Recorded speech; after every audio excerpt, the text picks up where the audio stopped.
Today we'll show you how to get your laptop or your PC so speed up. If you have a problem in the FPS or lagging or something like that in your PC, here we video you will fix it. Okay, just follow these steps and don't forget like and subscribe, and thank you for watching.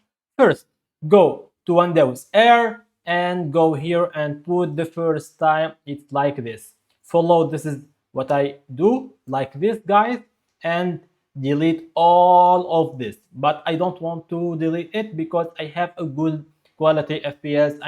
My PC it's not low, but it's good. Okay, just if you have a low PC, delete all of this. Okay, after delete this, just now go again and Windows R and go here like this and up data like this guys, and okay.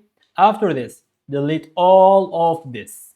Okay, this is all of this have so much low FPS. Okay, after this, just now go to settings like this guys and go to system, and after this go to battery and elimination. Did you see like this?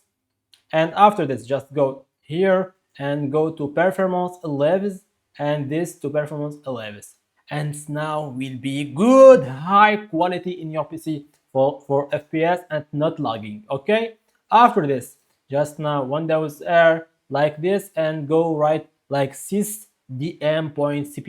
Okay, like this, and go okay, and go to the first here and go now to settings, and now go to here and go apply like this, and okay, and okay. Now finally we will have a low good FPS and without lagging, and I can play video games, and I can editing with the Premiere Pro, with After Effects, with the Photoshop without any lag. Okay guys, don't forget like and subscribe, and thank you for watching.